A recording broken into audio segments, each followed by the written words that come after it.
Hello, আসসালামু আলাইকুম ভাই বোনেরা, কেমন আছেন? আল্লাহর রহমতে ভালো আছেন। আমি আপনাদের দোয়া ভালো আছি। আমি একটু ছাদে গেছিলাম সকালে, একটু ভিডিওটা নিলাম। সকালটা এত সুন্দর লাগতেছে, তাই আপনাদের সাথে একটু শেয়ার করলাম আমার বাগানে কি কি ফুল করছে। অল্প অল্প করে একটু ফুলগুলো নিলাম, একটু দেখাবো। এটা লেটুস পাতা, গাছটা মরে যাইতেছে, আনছিলাম গাছটা ভালো। এই যে ফুলের গাছ, ফুল করছে মাশাআল্লাহ, অনেক সুন্দর সুন্দর। এই যেটাও কি গাছ যেন নাম বলতে পারি না, এই কাটা গাছ, এটা মানে কাটা গোলাপ,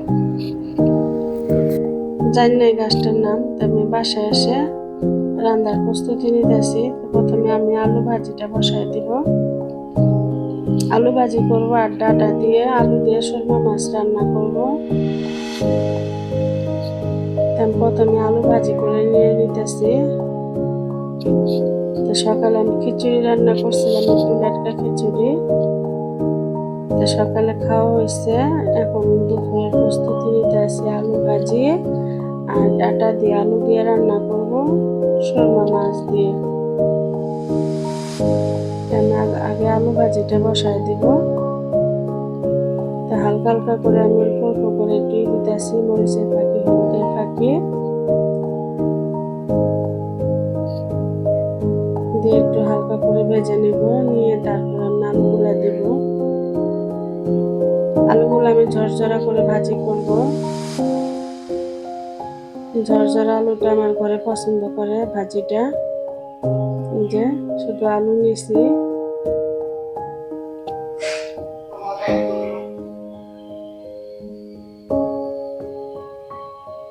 সেই যে আলুগুলা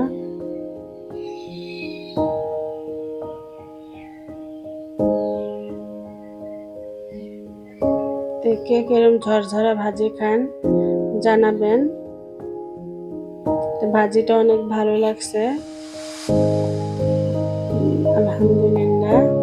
খেতে অনেক সুস্বাদু হয়েছে। এই যে আমি কাঁচামরিচ দিয়ে নিলাম। কাঁচামরিচটা আমি এইভাবে দিই কিসের জন্য, আমার নাতিনটা আবার একটু একটু করে খাওয়াই, যদি ঝাল লাগে সেই জন্য আমি এইভাবে দিই। মাঝখান দিয়ে ফালটা করে দিই আমি, যেন ঝালটা একটু কম লাগো,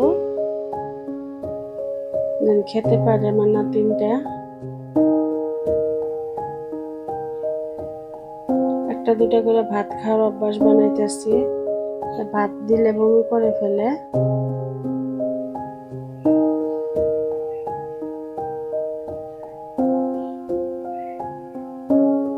সেই যে আলু ভাজিটা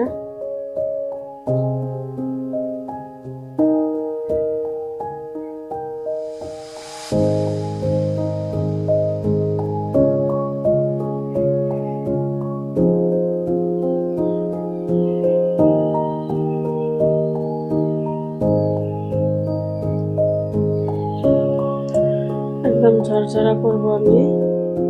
আর পাটাটা এখানে রাখছি আমি, মশলা টাটকা বেটে আমি রাঁধি তরকারি, এর জন্য আমার থেকে ভালো লাগে।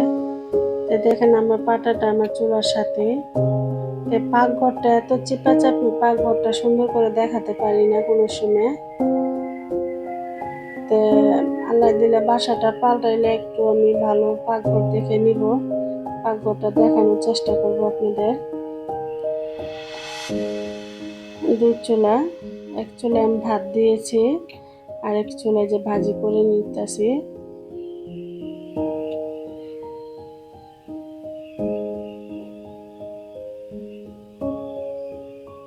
তো দেখেন এবার কি ঘটনা হয়েছে। আমার নাতিনটা আজকে যাওয়ার কথা মাদ্রাসায় যায় নাই, লুকিয়ে আমার বাসায় এসে পড়ছে। তার দাদা এসে তো অনেক চিল্লাচিল্লি করতেছে। তখন মাদ্রাসা আসলে আর মাদ্রাসা যাইতে চায় না, কান্দাকাটি করে। ছোট মানুষ তো, এর জন্য। তো সবাই দোয়া করবেন আমার নাতিনটার জন্য, আমার মেয়ের ঘরের। আমার মেয়ে অনেক টেনশনে, আসলে আর যেতে চায় না। ঈদের ছুটিতে আসছে আর এখন যেতে চায় না। আপনারা সবাই দোয়া করবেন, আল্লাহ যেন আর এই করে।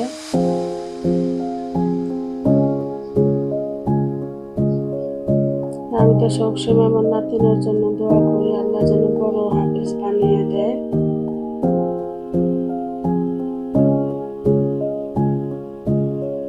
আমার ভাজিটা প্রায় হয়ে আসছে।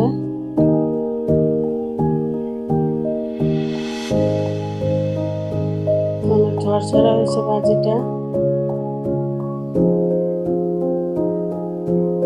একদম মজা হয়েছে। ভাজিটার সাথে সাথে শেষ হয়ে গেছে। এখন আমি আবার তরকারিটা বসায় দিব। ডাটার তরকারিটা বসিয়ে দিব। আমার ভাই বোনেরা ভিডিওটা দেখবেন, লাইক শেয়ার দিবেন, আমার পাশে থাকবেন।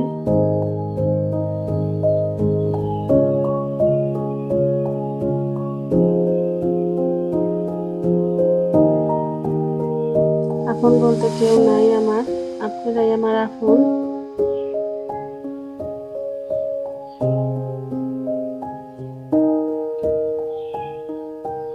এই যে মশলাই করে আর অফ ক্যামেরায় আমি মশলাটা দিয়ে নিছি। এটা ভিডিও করতে আমার মনে নাই, অফ ক্যামেরায় আমি মশলাটা বাটা মশলাটা দিয়ে দিছি। এখন আমি আলু আর ডাটাগুলো দিয়ে নিলাম।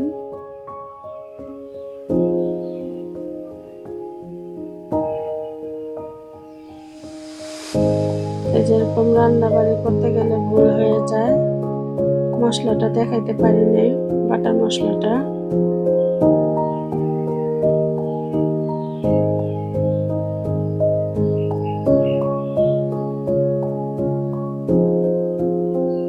ডাটাগুলো এখানে টাটকা ডাটা, আমাদের এখানে করে ফসলে।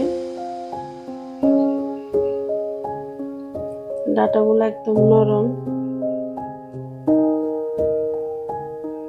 আলুটা বেশি দিয়েছি, আমার ঘরে আলুটা সবাই পছন্দ করে, আমি বাদে সবাই খায় আলুটা।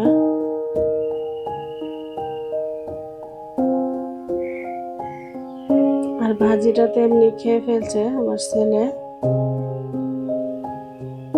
ও আলু অনেক পছন্দ করে।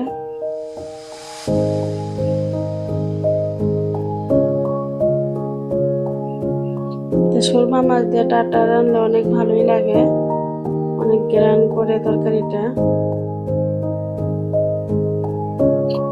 সুরমা মাছটা আমার প্রিয় খাবার, সুরমা মাছ আমার পছন্দ।